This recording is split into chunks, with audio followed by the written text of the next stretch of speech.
Quand j'ai entendu le montant sortir de la bouche de mon frère, je n'ai pas pu m'empêcher de rire.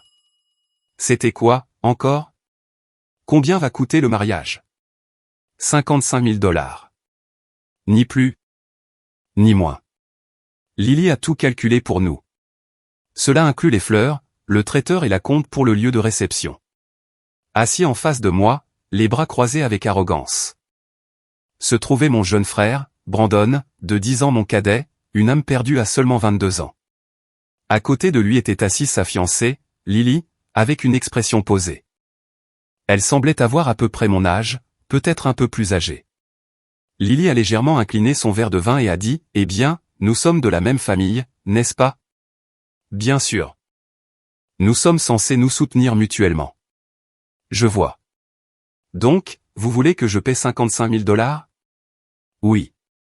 Erika, tu as déjà hérité de la maison de maman, n'est-ce pas? Alors, nous avons pensé qu'il serait juste que nous ayons notre part aussi. Je veux dire, le coût du mariage pourrait facilement en provenir, non? Ou attends. Tu penses sérieusement que cette maison est entièrement à toi, même si personne n'y vit en ce moment? Brandon a dit cela avec un sourire suffisant, et je l'ai regardé droit dans les yeux. C'est vrai, la maison que j'avais héritée de maman était inoccupée. Je prévoyais d'y emménager à la fin de mon bail d'appartement. Dans ce cas, je paierai jusqu'à 10 000 $. Le reste est pour vous deux. Quoi? C'est tout? Ce n'est rien. Peut-être comprendras-tu le poids de ce « rien » une fois que tu commenceras vraiment à travailler pour l'obtenir. Je ne l'ai pas dit à voix haute, mais mon cœur s'était déjà glacé. Brandon est le Benjamin de la famille, particulièrement adoré par notre mère. Il a été élevé comme un petit prince. Mais la vérité, c'est que c'est moi qui me suis le plus occupé de lui. Comment préparer son lait maternisé, comment changer ses couches, comment lui lire des livres d'images. Peut-être que je n'étais pas seulement une grande sœur. J'étais plutôt une petite maman pour lui. Et c'est exactement pour cela que, lorsque Brandon, encore immature, a tendu la main vers l'héritage de maman en disant « Nous sommes de la même famille », une partie de moi voulait pleurer. Le Brandon que j'avais connu avait disparu. Je m'appelle Erika Bloom. J'ai 32 ans. Je vis avec mon mari avocat et notre jeune fille dans une ville de banlieue sur la côte ouest des États-Unis. Je n'ai pas fait d'études de droit moi-même. Mais je travaille dans le cabinet d'avocat de mon mari en tant que secrétaire. Ma mère est décédée il y a 6 mois. En matière de succession, tout dépend des testaments et des fiducies. Après que je sois devenue la fiduciaire, Brandon et Lily, d'une certaine manière, ont commencé à montrer leur vrai visage. Ce jour-là, j'étais à la maison avec mon mari et ma fille. Ma fille avait du mal avec des devoirs de son cours de soutien, et j'étais assise à côté d'elle, regardant son cahier, lui proposant des suggestions comme « Pourquoi n'essaies-tu pas de cette façon ?» Mon mari était dans la cuisine en train de préparer le dîner. C'est lui qui cuisine le week-end, et notre fille l'attend toujours avec impatience. C'était juste un week-end ordinaire et paisible jusqu'à ce que cela arrive. Brandon m'a contacté à l'improviste pour la première fois depuis un moment. Alors? Pourquoi exactement dois-je payer 55 000 $ pour ton mariage? Brandon m'a appelé de nulle part et a exigé une telle somme d'argent. Allons. C'est l'événement le plus important de ma vie. Si tu pouvais nous aider, cela rendrait notre nouveau départ parfait. N'empêche que ce montant est tout simplement ridicule. Les dépenses de mariage sont quelque chose qu'un couple devrait gérer ensemble. Ce n'est pas que je ne veux pas aider, mais le maximum que je puisse offrir est de 10 000 $. Brandon a explosé à ma réponse. Quoi? Juste 10 000? Et tu appelles encore ça une famille? Tu gères l'héritage de maman, mais c'est comme si tu gardais ma part sans me le demander. La succession a été divisée équitablement. Tu as accepté et signé les documents toi-même.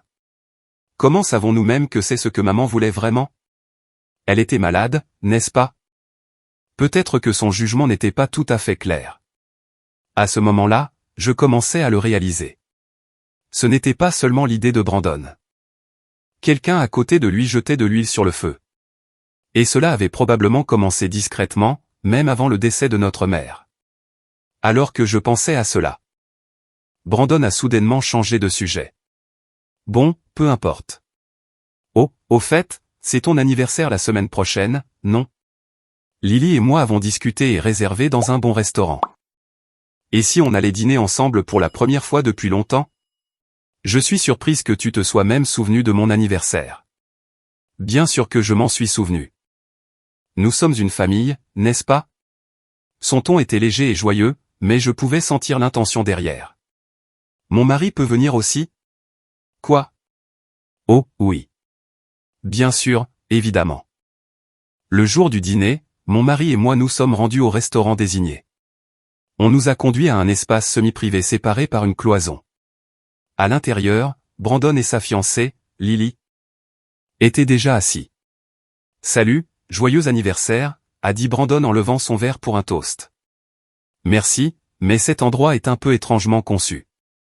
Je pensais que c'était censé être un salon privé, mais il y a quelqu'un assis là-bas, n'est-ce pas? » J'ai jeté un coup d'œil au-delà de la cloison.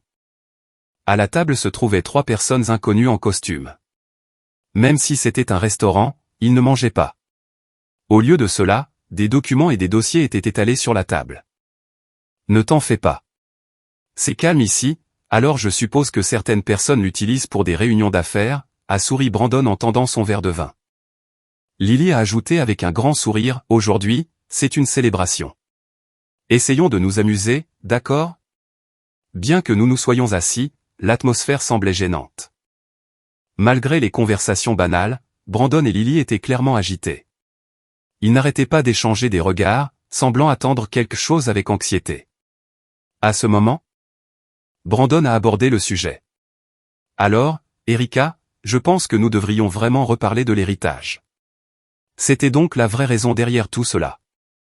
Je comprends que tu aies hérité de la maison, Erika, mais honnêtement, je ne peux pas l'accepter. La voix de Brandon était tranchante. Ses yeux étaient remplis de frustration et de ressentiment. Tu as eu la maison, et j'étais censé recevoir une somme d'argent forfaitaire, c'est ça? Oui, c'est vrai. Mais maman a clairement indiqué dans son testament que tout, y compris l'assurance vie de papa et leurs économies, devait être partagé aussi équitablement que possible, ai-je expliqué calmement.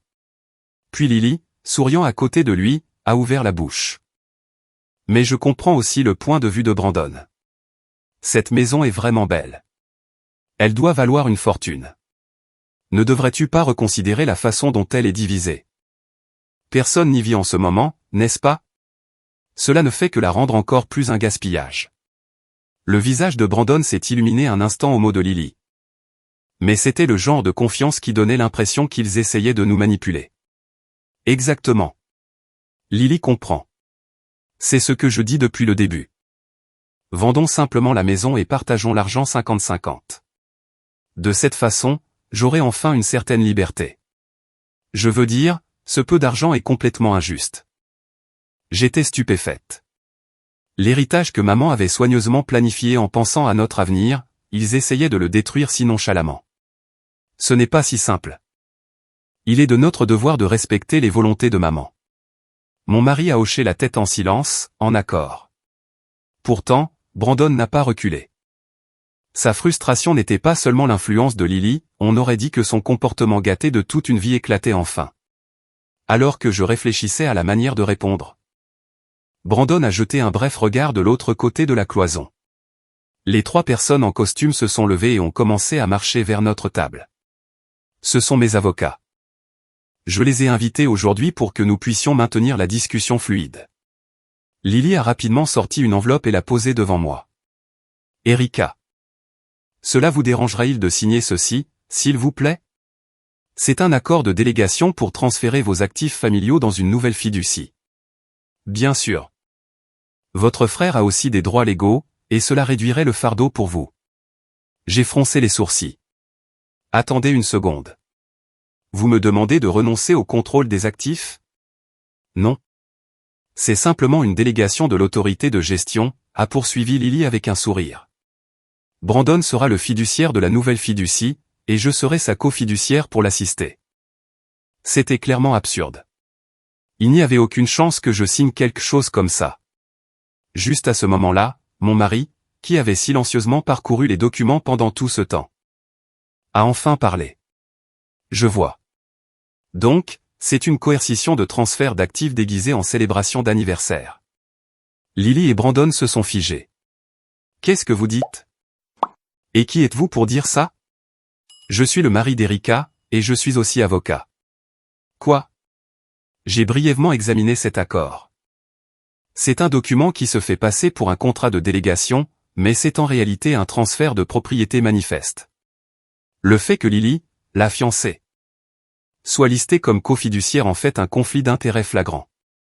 Son ton était calme mais implacable. Si Erika signait ceci, cela pourrait potentiellement constituer une coercition criminelle ou même une fraude. Et pour votre information, toute cette conversation a été enregistrée depuis le début. Sur ce, mon mari a calmement sorti un petit enregistreur vocal de la poche intérieure de son costume et l'a posé sur la table. Bip. Une lumière rouge a clignoté, signalant que l'enregistrement avait commencé. Le visage de Lily s'est tordu quand elle l'a vu. Brandon a murmuré, « Hein, puis sais-tu » Un des avocats en costume a commencé à bouger nerveusement comme s'il se préparait à partir. Ce n'est pas la situation que nous avions anticipée. Veuillez m'excuser pour aujourd'hui. Je devrais y aller aussi. Les trois avocats se sont levés et sont partis un par un. Comme s'ils fuyaient la scène. Attendez, un instant, a crié Brandon d'une voix paniquée, mais le vent avait déjà tourné. Il m'avait sous-estimé. Supposant que j'étais une sœur aînée facile à manipuler. Il ne savait rien de qui j'étais vraiment. Maintenant, êtes-vous prêt à poursuivre cette discussion dans un cadre formel? Alors que je reposais doucement mon verre de vin sur la table, je pouvais voir le sang quitter le visage de Brandon. Son expression ne reflétait plus celle d'une célébration. Il y a peut-être des choses trop difficiles à discuter ici. Heureusement, mon cabinet d'avocat n'est qu'à quelques pas de ce restaurant. Seriez-vous disposé à nous y rejoindre?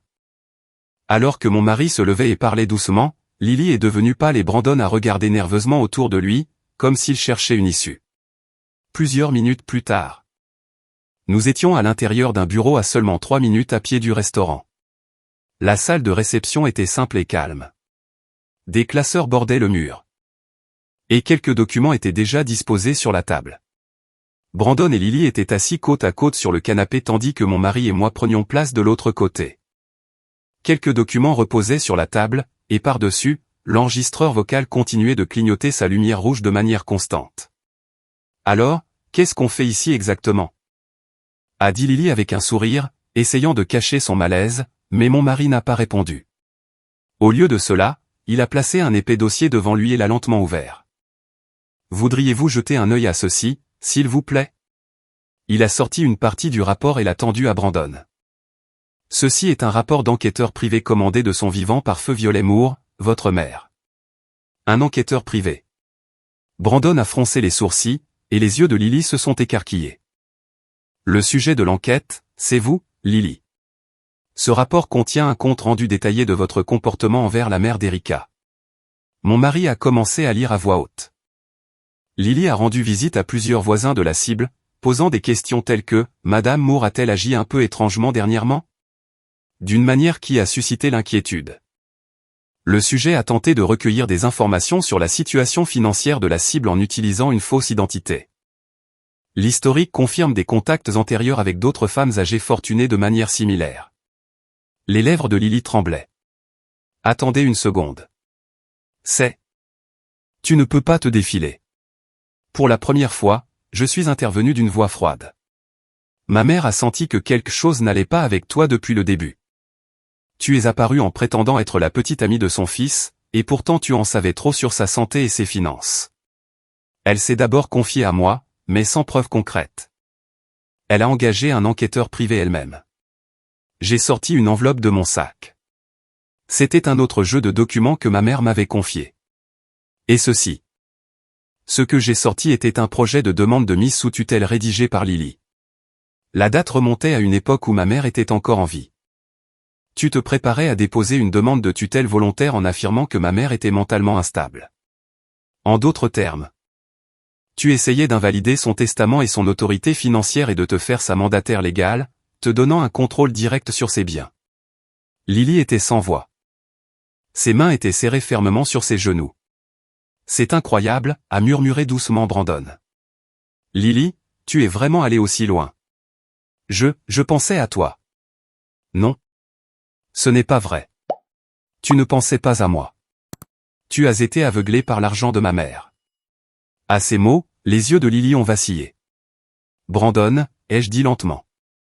Si tu croyais vraiment qu'elle était quelqu'un en qui tu pouvais avoir confiance, alors tu partages la responsabilité. Brandon s'est mordu la lèvre et n'a rien eu à dire. Mais écoute. Ai-je dit en posant doucement les documents sur la table et en regardant mon mari. Ta mère n'a pas complètement renoncé à toi. Elle s'est assurée que les choses soient partagées équitablement. Si tu n'avais pas demandé plus, tu aurais pu conserver ta place légitime de fils. Mon mari a poursuivi. Cependant, les actions que vous avez entreprises tous les deux équivalaient à jeter ce droit de vos propres mains. La lumière rouge de l'enregistreur continuait de clignoter silencieusement. Cette petite pulsation régulière semblait être le dernier avertissement pour Lily et Brandon. Lily, complètement vidée, a baissé la tête et s'est tue. Au milieu du silence, mon mari a lentement pointé l'enregistreur vocal posé sur la table. Au fait, toute cette conversation est également enregistrée. La lumière rouge de l'enregistreur vocal brillait de manière constante, indiquant qu'il était en service. Lily a levé les yeux un instant. Ses yeux montraient clairement de la peur. Une respiration silencieuse s'est échappée de ses lèvres alors que sa gorge bougeait. Mon mari a continué d'une voix calme, s'il y a le moindre soupçon de coercition ou d'accord frauduleux. Cet enregistrement pourra être soumis comme preuve valide. Bien sûr, par les voies légales appropriées. Lily a baissé le regard, les épaules tremblantes. Mais l'instant d'après. Plutôt que de réfuter nos paroles, Lily a froncé les sourcils et a croisé les bras. Quoi? Vous êtes sérieux? J'ai un contrat signé avec Brandon. Votre logique juridique ne s'applique pas ici. A-t-elle élevé la voix, comme pour affirmer la légalité absolue de ce qu'elle tenait.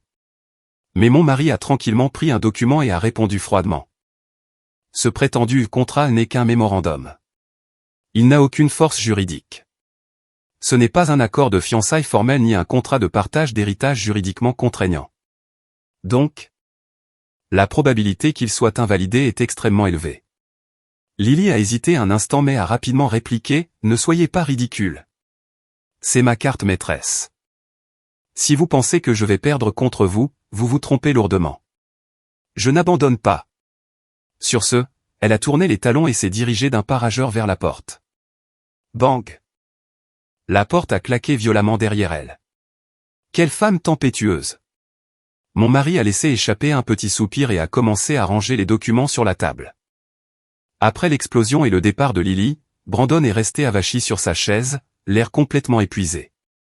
Étant donné à quel point elle a été démasquée, cette réaction était prévisible. Mais nous ne pouvons toujours pas baisser notre garde. J'ai hoché la tête fermement. Ce n'est pas encore fini. Brandon, je suis désolé, mais à partir de maintenant, nous devons avoir une discussion familiale. Cela te dérangerait-il de rester un peu plus longtemps? Tandis que mon mari parlait, il a éteint l'enregistreur vocal. La lumière rouge indiquant l'enregistrement s'est éteinte. Je vais parler à Lily correctement. Mais pourquoi suivais-je si aveuglément quelqu'un comme elle, a marmonné Brandon. La voix lointaine. L'arrogance dont il avait fait preuve jusqu'à ce point avait disparu. Les épaules affaissées, il ressemblait à un enfant perdu. Même réaliser cela est un pas en avant. Ai-je dit doucement. Mais ce que tu as fait à maman, et à moi, ça ne disparaît pas. Brandon a gardé la tête baissée, se mordant la lèvre. Penses-tu que maman a toujours cru en moi? Je n'ai rien dit pendant un moment. Puis j'ai laissé échapper un petit soupir et j'ai sorti une enveloppe de mon sac. C'est une lettre que maman a écrite pour toi avant de mourir. Je n'étais pas sûr de devoir te la donner, mais je pense que tu es prêt maintenant. J'ai posé l'enveloppe sur la table. Elle croyait vraiment que tu pouvais changer, jusqu'à la toute fin. C'est pourquoi elle a divisé l'héritage équitablement. Mais tu sais, donner la même somme d'argent et donner le même niveau de confiance, ce n'est pas la même chose. Brandon a fixé l'enveloppe sans dire un mot. Il a tendu la main vers elle, l'a retirée, puis l'a tendue à nouveau. Cette hésitation reflétait son trouble intérieur. J'ai été un tel idiot. À ces mots, j'ai plissé un peu les yeux. Tu es un idiot, mais il n'est pas trop tard. Mon mari a alors parlé à ma place. Ce qui compte maintenant, c'est ce que tu choisis de faire à l'avenir. Brandon a hoché profondément la tête. Je vais régler les choses avec Lily, aussi. Je ne veux plus ajouter à mes dettes. Je ne pourrai pas faire face à maman ou à toi, Erika. Je me fiche de ce que tu penses de mon visage. Arrête juste de piétiner ce en quoi maman croyait. Je me suis levé et j'ai doucement posé ma main à côté de l'enveloppe. Arrête d'utiliser parce que tu es ma sœur comme excuse pour dépendre de moi. Ça se termine ici. Brandon a fait un petit signe de tête, mais définitif. Eh bien, mon mari s'est tourné vers moi avec une question, l'air presque joyeux. Ce ne serait pas amusant si on laissait juste passer ça. Et si on menait une petite contre-attaque? Bien sûr, ai-je répondu. Je ne prévois pas de perdre non plus. Et toi, Brandon? Il y a eu une courte pause avant que Brandon ne lève les yeux, le visage crispé. Quoi? Il a lentement expiré et a parlé comme s'il avait pris sa décision. D'accord, je le ferai aussi. Je ne vais pas la laisser s'en tirer avec tout. Nous avons tous hoché la tête les uns envers les autres. Cette bataille n'était pas terminée. En fait, elle ne faisait que commencer. Quelques jours plus tard, dans la salle de banquet luxueuse d'un hôtel, amis et famille s'étaient réunis pour célébrer Brandon et Lily. Lily portait une magnifique robe, saluant les invités avec un sourire confiant. Elle était radieuse, comme si rien ne s'était passé au cabinet d'avocat l'autre jour. Mon mari et moi sommes arrivés ensemble au lieu de réception. Nous avions délibérément choisi de ne pas annuler cette réception de mariage. C'était l'endroit parfait pour exposer ce qu'elle avait fait. Si nous laissions simplement les choses se terminer ici, Lily passerait simplement à autre chose et tromperait quelqu'un d'autre. Alors, nous avons décidé de la confronter à la vérité sur le champ. Avec une résolution silencieuse dans ma poitrine. Je me suis assise. Le maître de cérémonie se tenait sur la scène et a annoncé, « Maintenant, écoutons quelques mots des mariés. » Lily s'est levée avec un sourire. A pris la main de Brandon et a commencé à marcher vers le micro. C'est à ce moment précis. Avant cela, puis-je dire juste quelques mots? Je me suis levé tranquillement et j'ai pris le micro.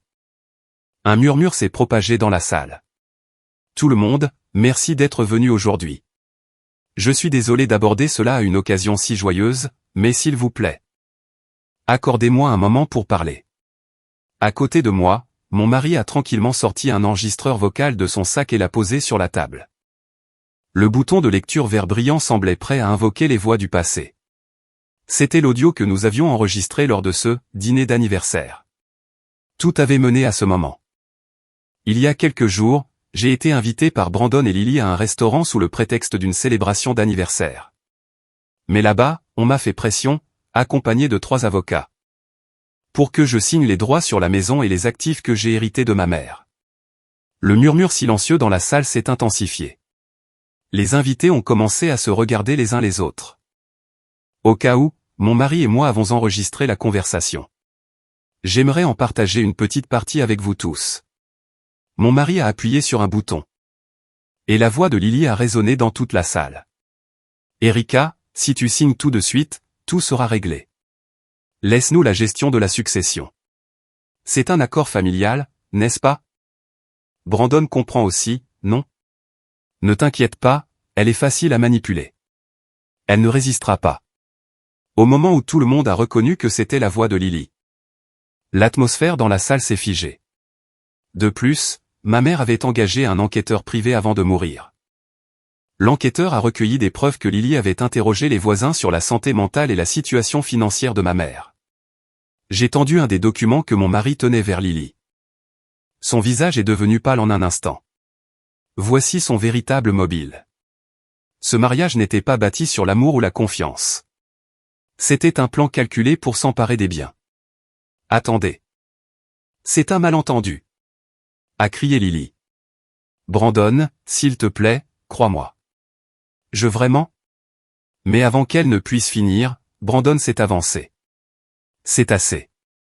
Après avoir tout entendu, je me suis enfin réveillé. J'ai été un idiot de faire ce que tu m'as dit et d'essayer de tromper ma sœur. Je ne peux plus trahir Erika. Brandon, qu'est-ce que tu dis? J'annule le mariage. Ça se termine ici. Le visage de Lily s'est tordu en un sourire dément. Ne soyez pas ridicule. Tout ceci n'est qu'une comédie. Vous êtes tous de mèche pour me ruiner, n'est-ce pas? Qui croirait cette farce? Tout le monde regarde cette farce en ce moment même, avec les enregistrements et les preuves. La voix calme de mon mari a résonné lourdement à travers la salle. Et puis Lily, ne recevant le soutien de personne, a trébuché en arrière, renversant sa chaise, et a fui la pièce. Personne ne l'a suivi. Dans le silence qui est revenu dans la salle, j'ai pris une profonde inspiration. Nous nous étions préparés pour ce moment. Finalement, tout était terminé.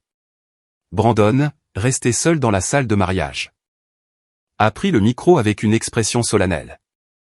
Lily était partie, mais il ne s'est pas enfui.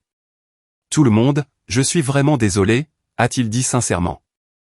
Sans plus aucune de son irresponsabilité précédente ou de son charme superficiel.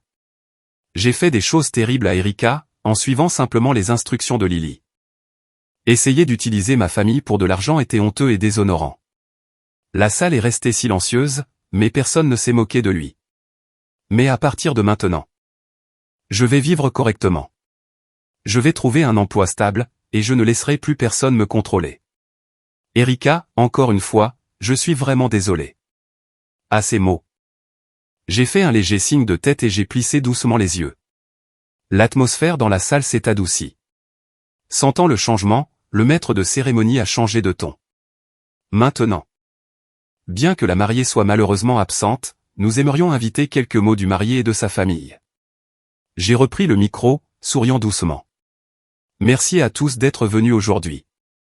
C'était censé être une joyeuse cérémonie de mariage, mais au lieu de cela, je crois qu'aujourd'hui restera dans les mémoires comme un tournant d'un genre différent. La famille peut être difficile, mais elle est aussi irremplaçable. Aujourd'hui, mon frère et moi avons décidé de nous faire face à nouveau en tant que véritable famille. Et je ferai de mon mieux pour soutenir le frère qui essaie de grandir. Des applaudissements ont suivi. Ils étaient discrets et chaleureux. Une longue journée touchait enfin à sa fin. Plusieurs semaines ont passé depuis le prétendu mariage. Maintenant, je suis assise dans le salon de la maison que j'ai hérité de ma mère, profitant de la douce lumière du soleil de l'après-midi à côté de mon mari. Il y a du thé chaud dans nos tasses, et la verdure du début de l'été s'étend au-delà de la fenêtre. Ce jour-là semble déjà un lointain souvenir. Brandon a vraiment changé après ça. Il a trouvé un emploi dans une entreprise locale, et l'autre jour, il m'a joyeusement annoncé: ma période d'essai vient de se terminer. Bien sûr, les choses avec Lily étaient officiellement terminées, mais peut-être que cette rupture était en fait le vrai commencement pour lui. Merci, Erika. J'ai enfin l'impression de vraiment vivre ma vie. Quand Brandon a dit ça au téléphone, je me suis senti vraiment soulagé du fond du cœur. L'héritage a maintenant été correctement distribué, et tout s'est déroulé de manière juste et fidèle, exactement comme notre mère le souhaitait. Une partie de la fiducie a été donnée à un groupe de soutien pour les victimes de violences domestiques dans lequel maman était impliquée, et un petit fonds a été créé en son nom. Je suis maintenant bénévole dans cette organisation. Une fois par semaine, j'aide à répondre aux appels de soutien et à coordonner l'aide. Au début, penser à maman me coupait le souffle. Mais maintenant, entendre quelqu'un dire « merci » me donne l'impression de faire quelque chose de significatif. Un jour, alors que j'étais dans un café après mon bénévolat, j'ai cru entendre la voix de ma mère. « Tu n'as pas besoin d'en faire trop, mais ta force pourrait être la lumière de quelqu'un d'autre. » Le véritable souhait de ma mère était simplement que nous menions une vie décente. Pas pour la richesse, pas pour le statut, juste pour vivre sincèrement et suivre nos propres chemins. Et maintenant, j'ai l'impression de commencer à comprendre cela. Maman, qu'est-ce qu'on mange ce soir, a appelé la voix de ma fille depuis la cuisine. J'ai ri et je me suis levé. Peut-être ton steak haché préféré. Les rires remplissaient notre maison. Après une longue lutte, nous avons enfin protégé les souhaits de notre mère. Et petit à petit, nous réparons les liens de notre famille. La maison qu'elle chérissait est plus qu'un simple bâtiment pour moi. Et à partir de maintenant, je veux continuer à vivre ici, portant son souvenir dans mon cœur et construisant des jours paisibles, tranquillement.